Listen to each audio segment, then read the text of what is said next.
Hello students, welcome to my e-learning class. In this video, I am explaining about fixed cost, variable cost and total cost. Depending upon the time in production, cost can be classified as short-run cost and long-run cost. In short run, all factors can't be changed. Some factor inputs like raw material, labor, motive power can be changed and hence expenses on them are called as variable cost. The expenses made on ಕಚ್ಚಾ ಸಾಮಗ್ರಿಗಳ ಮೇಲೆ, ಶ್ರಮದ ಮೇಲೆ, motive power ಮೇಲೆ ಮಾಡಿದಂತಹ ವೆಚ್ಚಗಳನ್ನು ನಾವು ಏನಂತೀವಿ ಅಂತಂದ್ರೆ ಬದಲಾಗುವ ವೆಚ್ಚಗಳನ್ನು ಅಂತ ಹೇಳ್ತೀವಿ ಅಲ್ಪಾವಧಿ ಒಳಗೆ. But some factors like plant, machinery, management, etc. can't be changed in the short period. Expenses on them remain, however, fixed in the short period. But in the long run, all factor inputs like raw material, labor, motive power, plant, machinery, management can be changed according to the changing demand condition.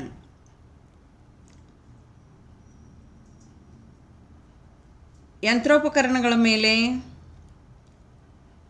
ಆಡಳಿತದ ಮೇಲೆ, ನಿರ್ವಹಣೆಯ ಮೇಲೆ ಮಾಡಿದಂತಹ ವೆಚ್ಚಗಳು ದೀರ್ಘಾವಧಿ ವೆಚ್ಚಗಳು ಅಂತ ಹೇಳಿ ಕರೆಸ್ಕೋತಾವಲ್ಲ. ಆದ್ರೆ ಅತ್ಯಂತ ದೀರ್ಘಾವಧಿ ಒಳಗೆ ಎಲ್ಲ ಇನ್ಪುಟ್ಸ್ ಏನದವಲ್ಲ, ಎಲ್ಲ ಸಲುವಳಿಗಳು ಏನದವಲ್ಲ ಅವು ಬದಲಾಗುವ ವೆಚ್ಚಗಳಾಗಿ ಪರಿವರ್ತನೆಯನ್ನು ಹೊಂತಾವ. ಕಚ್ಚಾ ಸಾಮಗ್ರಿಗಳಿರುವಲ್ದಕ್ಕ, ಶ್ರಮದ ಪ್ರತಿಫಲ ಇರುವಲ್ದಕ್ಕ, ಮೋಟಿವ್ ಪವರ್ ಇರುವಲ್ದಕ್ಕ, ಯಂತ್ರೋಪಕರಣಗಳ ವೆಚ್ಚ ಇರುವಲ್ದಕ್ಕ ಎಲ್ಲನೂ ಏನೈತಿ ಅಂತಂದ್ರೆ ಬದಲಾಗುವ ವೆಚ್ಚಗಳಾಗಿ ಪರಿಗಣನೆಗೆ ಒಳಪಡ್ತಾವ.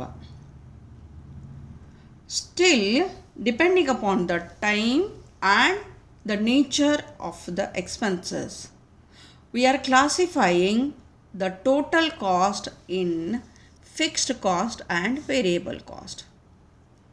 ಒಟ್ಟು ವೆಚ್ಚವನ್ನು ನಾವೇನು ಮಾಡ್ತೇವೆ ಅಂದ್ರೆ ಸ್ಥಿರ ವೆಚ್ಚ ಮತ್ತು ಚರ ವೆಚ್ಚ ಅಂಥೇಳಿ ಕ್ಲಾಸಿಫೈ ಮಾಡ್ತೇವಲ್ಲೇ.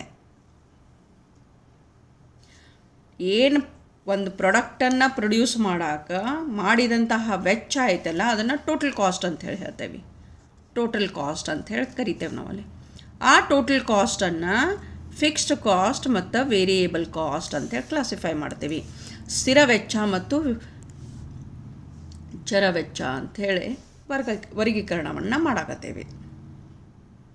ಯಾಕಂತಂದ್ರೆ ಕೆಲವೊಂದಿಷ್ಟು ಕಾಸ್ಟ್ಗಳು ಏನದಾವ, ವೆಚ್ಚಗಳು ಏನದಾವಲ್ಲ, ಪ್ರೊಡಕ್ಷನ್ ಜೋಡಿ ಚೇಂಜ್ ಆಗುವುದಿಲ್ಲ. Some of the expenses does not change with the production, but some changes with the production. The expenses which change with the production are called as variable cost. The expenses which does not change with the production are called as fixed cost. ಉತ್ಪಾದನೆಯೊಂದಿಗೆ ಬದಲಾಗದ ವೆಚ್ಚಗಳನ್ನು ನಾವು ಸ್ಥಿರ ವೆಚ್ಚ ಅಂಥೇಳಿ ಕರಿತೇವೆ. ಉತ್ಪಾದನೆಯೊಂದಿಗೆ ಬದಲಾಗುವ ವೆಚ್ಚಗಳನ್ನು ಚರ ವೆಚ್ಚಗಳು ಅಂಥೇಳಿ ಕರಿತೇವೆ. Okay, let us discuss these in detail. First, let us know what is fixed cost. ಸ್ಥಿರ ವೆಚ್ಚ ಅಂದ್ರೆ ಏನು? Fixed cost are those costs that do not change with the output or production. Output ಅನ್ರಿ, ಪ್ರೊಡಕ್ಷನ್ ಅನ್ರಿ, ಉತ್ಪಾದನೆ ಅನ್ರಿ, ಘಟಕಗಳು ಅಂತನ್ರಿ. Okay, ಪ್ರೊಡಕ್ಷನ್ನರ ಅನ್ರಿ, ಘಟಕಗಳರ ಅನ್ರಿ. ಈ ವೆಚ್ಚಗಳು ಏನೈತಿ ಅಂತಂದ್ರೆ ಔಟ್ಪುಟ್ ಜೋಡಿ ಅಥವಾ ಉತ್ಪಾದನೆಯೊಂದಿಗೆ ಬದಲಾಗಂಗಿಲ್ಲ. 100 ಯೂನಿಟ್ ಮಾಡಿರಿ ಉತ್ಪಾದನೆ, 200 ಮಾಡಿರಿ, 300 ಮಾಡಿರಿ. ಸ್ಥಿರ ವೆಚ್ಚ ಏನೈತಿ ಅಂದ್ರೆ ಅಷ್ಟು ಉಳಿತೈತಿ. For example machinery, purchase of machinery. 50,000 ಒಂದು ಮಷಿನ್ ತೊಗೊಂಡಿರಿ, ನೀವಲ್ಲಿ 50,000 ಒಂದು ಮಷಿನ್ ತೊಗೊಂಡಿರಿ. ಆ ಒಂದು ಮಷಿನ್ಲೆ 100 ಘಟಕಗಳನ್ನು ನೀವು ಉತ್ಪಾದನೆ ಮಾಡ್ಬೋದು, 200 ಮಾಡ್ಬೋದು, 300 ಮಾಡ್ಬೋದು. ಓಕೆ, ಎಕ್ಸ್ಪೆನ್ಸಸ್ ಮಾತ್ರ ಏನೈತಿ ಅಷ್ಟಾಗೈತಿ ನಿಮ್ಮದಲ್ಲಿ. ಅದನ್ನು ನಾವೇನಂತೀವಿ ಅಂತಂದ್ರೆ ಸ್ಥಿರ ವೆಚ್ಚ ಅಂತ ಹೇಳಾಕತ್ತೀವಿ. Whatever may be your production, it may be 100 units, it may be 200 units, it may be 300 units. It does not change with the output. That cost is called as fixed cost. ಸ್ಥಿರ ವೆಚ್ಚ ಅಂತ ಹೇಳಾಕತ್ತೀವಿ. They are fixed in nature. ಹೆಂಗದವ ವೆಚ್ಚಗಳು? ಅವು ಸ್ಥಿರವಾಗ್ಯದವ. Those are fixed. ಸ್ಥಿರ ಅದಾವಲ್ಲೇ. Okay, ಸ್ಥಿರ ಅದಾವಲ್ಲೇ. They are the cost which a firm has to incur even when output is zero. Output zero ಐತೆ ನಿಮ್ದು, ಉತ್ಪಾದನೆಯೂ ಮಾಡೋಕತ್ತಿಲ್ಲ. ಆ ಹೊತ್ತಿನಾಗೂ ಆ ಎಕ್ಸ್ಪೆನ್ಸಸ್ಸನ್ನು ನೀವು ಇನ್ಕರ್ ಮಾಡ್ತೀರಿ. For example rent. ಉತ್ಪಾದನೆ ಮಾಡ್ರಿ ಬಿಡ್ರಿ, you have to pay the rent. Okay, ಉತ್ಪಾದನೆಯನ್ನು 500 ಯೂನಿಟ್ಸ್ ಮಾಡ್ರಿ, you have to pay the same rent. If you are producing only 100 units, you have to pay the rent. Like that interest on loan. ಎಷ್ಟು capital ತೊಗೊಂಡಿರಿ ಅದ್ರ ಮೇಲೆ dependent ಐತಿ loan, not on the output produced. Depreciation charges on machinery and administrative salaries are the example for fixed cost. Fixed ಕಾಸ್ಟದ example ಯಾವದವ? Rent of the building, interest on loan, depreciation charges, administrative salaries. These costs remain same whatever may be the quantity of production. Quantity of production ಎಷ್ಟ ಇದ್ರೂ these costs remain same.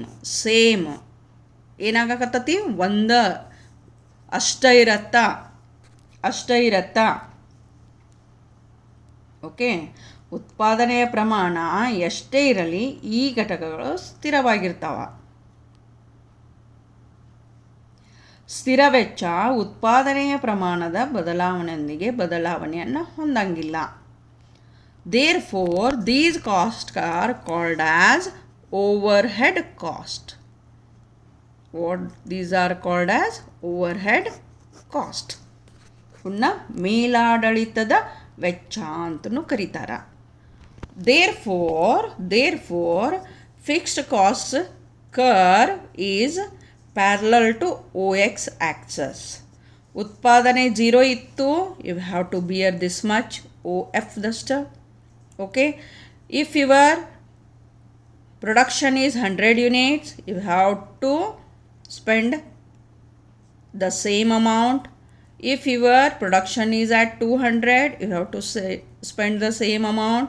If your production is 500, the expenses is the same.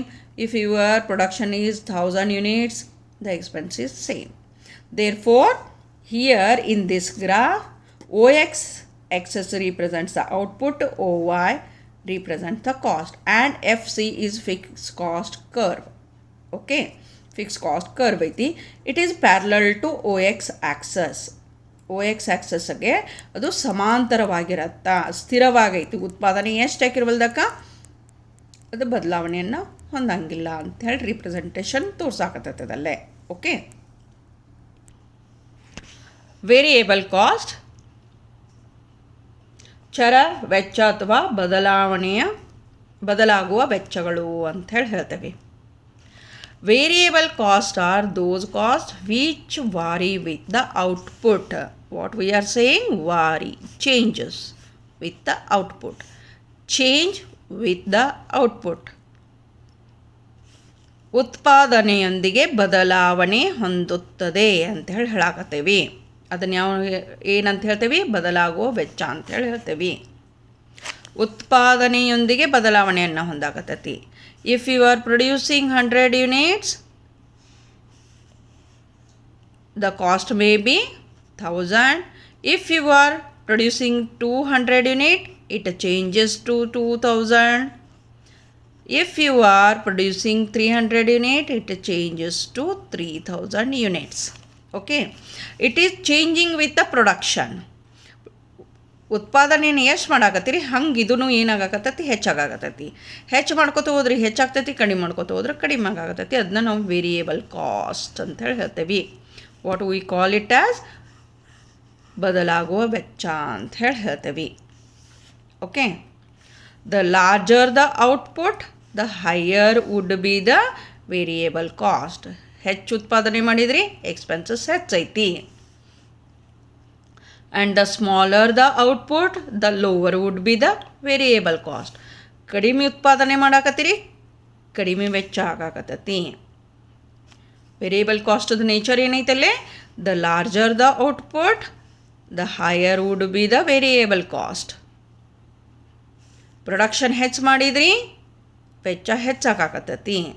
The smaller the output the lower would be the variable cost. ಕಡಿಮೆ ಉತ್ಪಾದನೆ ಮಾಡಾಕತ್ತಿದ್ರಿ ಕಡಿಮೆ ವೆಚ್ಚ ಆಗ್ತೈತಿ. Okay, so 100 ಇದ್ದಾಗ 1000 ಐತಿ, 200 ಇದ್ದಾಗ 2000 ಐತಿ, 300 ಇದ್ದಾಗ 3000 ಐತಿ ಅಂದ್ರೆ it directly changes with the output. ಉತ್ಪಾದನೆಯೊಂದಿಗೆ ನೇರವಾಗಿ ಬದಲಾವಣೆಯನ್ನು ಹೊಂದಾಕತ್ತೈತಿ. It directly changes with the output ಅಂಥೇಳಿ ಹೇಳಾಕತ್ತೇವೆ ನಾವು. ಡೈರೆಕ್ಟ್ಲಿ ನೇರವಾಗಿ ಉತ್ಪಾದನೆಯೊಂದಿಗೆ ಬದಲಾವಣೆಯನ್ನು ಹೊಂದಾಕತ್ತೈತಿ. ಯಾವುದು? ಬದಲಾಗುವ ವೆಚ್ಚ ಅಥವಾ ಚರ ವೆಚ್ಚ ಅಂಥೇಳಿ ಹೇಳ್ತೇವೆ. They are nil when output is 0. ಉತ್ಪಾದನೆ ಮಾಡಿಲ್ಲ 0 ಐತದಲ್ಲಿ. They go on increasing with every increase in the output. ಒಂದು ಘಟಕ ಉತ್ಪಾದನೆ ಮಾಡಿದ್ರಿ ಅಷ್ಟು ಎಕ್ಸ್ಪೆನ್ಸಸ್ ಆಗ್ತೈತಿ, 2 ಮಾಡಿದ್ರಿ ಅಂದ್ರೆ ಅಷ್ಟು ಆಗ್ತೈತಿ. ಹಂಗೆ with the increase production the expenditure is increasing along with the production. Production ಜೋಡಿ ಅದ ಬದಲಾವಣೆಯನ್ನು ಹೊಂದಾಕತ್ತೈತಿ. Therefore what we say, they go on increasing with the every increase in the output. ಉತ್ಪಾದನೆ ಹೆಚ್ಚಾದಂತೆ ವೆಚ್ಚನೂ ಹೆಚ್ಚಾಕೋಂತ ಹೋಗ್ತೈತಿ. ಇನ್ಕ್ರೀಸಿಂಗ್ ಅಂತ ಹೇಳ್ತೇವೆ. ಗೋ ಆನ್ ಇನ್ಕ್ರೀಸಿಂಗ್ ಎದುರು ಜೋಡಿ ಉತ್ಪಾದನೆಯೊಂದಿಗೆ ಅಂಥೇಳಿ ಹೇಳಾಕತ್ತೇವೆ. ಅದನ್ನು ಗ್ರಾಫ್ದೊಳಗೆ ನಾವು ಎಕ್ಸ್ಪ್ಲನೇಷನ್ ಕೊಟ್ವಿ ಅಂದ್ರೆ OX ಆಕ್ಸಿಸ್ ಒಳಗೆ ಔಟ್ಪುಟ್ ಐತಿ, OYದೊಳಗೆ ಕಾಸ್ಟ್ ಐತಿ. ಯಾವಾಗ ನಿಮ್ಮ ಉತ್ಪಾದನೆ 0 ಐತಿ ಎಕ್ಸ್ಪೆನ್ಸಸ್ಸೂ 0ನ ಐತಿ. When you produced 10 units, your expenses will be this much. When your production is at 20 units, your expenses will be this much. Okay, ಈಗ ಎಕ್ಸ್ಪೆನ್ಸಸ್ಸನ್ನು ಇಲ್ಲೇ ನಾವು ರೀಪ್ರೆಸೆಂಟೇಷನ್ನ ಮಾಡಬೇಕಾದ್ರೆ C ಅಂತ ಮಾಡಿದ್ದೀವಿ ಅಂತಂದ್ರೆ ಇಲ್ಲಿಂದ ಇಲ್ಲಿಗೆ, ಇಲ್ಲಿಂದ C1, ನೆಕ್ಸ್ಟ್ 30 ಐತಿ ಅಂದ್ರೆ ಇಲ್ಲಿಗೆ ಬರತ್ತಾ, 40 ಐತಿ ಅಂದ್ರೆ ಇಲ್ಲೇ, 100 ಐತಿ ಅಂತಂದ್ರೆ ಈ ಒಂದು ಮಟ್ಟಕ್ಕೆ ಬರಾಕತ್ತದಲ್ಲೇ. ಇದು ಗ್ಯಾಪ್ ಹೆಚ್ಚಾಕೋತ ಹೋಗ್ತೈತಿ with the increase production. Step ಹೆಚ್ಚಾಕೋತ ಹೋದಂಗೆ ಇಲ್ಲೇ ಎಕ್ಸ್ಪೆನ್ಸಸ್ನು ಹೆಚ್ಚಾಗತ್ತೈತಿ. Therefore VC curve is in upward direction from left to right ಅಂತ ಹೇಳಿ ಹೇಳ್ತೇವೆ. It is left to right. Fixed ಏನೈತಿ ಪ್ಯಾರಲಲ್ ಟು ಎಕ್ಸ್ ಇತ್ತು, ಇದು left to right upward direction ಒಳಗೈತಿ. ಯಾವುದು? Variable cost. Okay, variable cost increasing trend ಒಳಗೈತಿ, left to right upward direction ಒಳಗೈತಿ ಅಂತೇಳಿ ಹೇಳ್ತೇವೆ.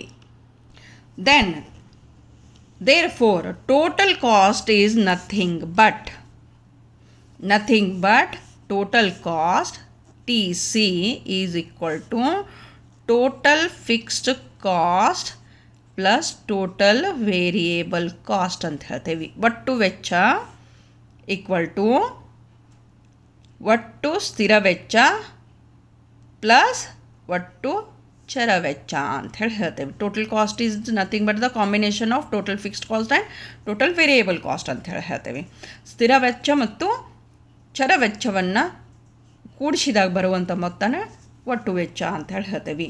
ಅದಕ್ಕೇನಾಯ್ತು ಅಂತಂದ್ರೆ ಗ್ರಾಫಿಕಲ್ ರೀಪ್ರೆಸೆಂಟೇಷನ್ ಮಾಡ್ತಿರ್ಬೇಕಾದ್ರೆ total cost curve start from here.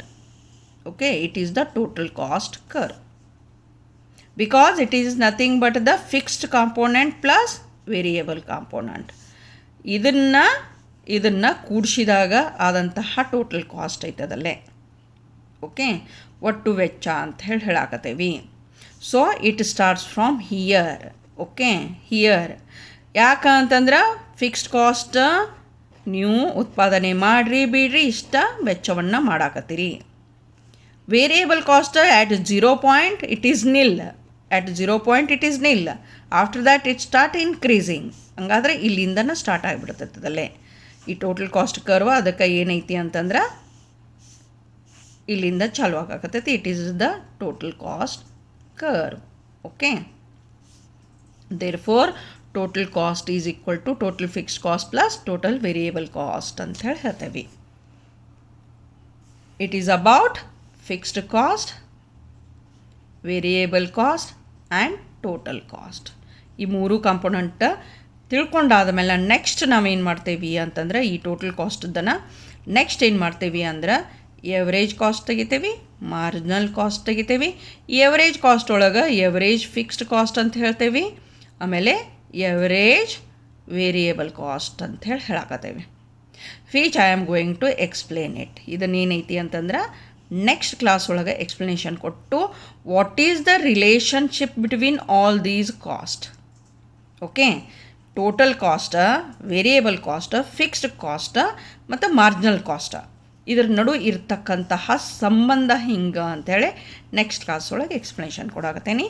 Please like, share and subscribe my channel for further updates.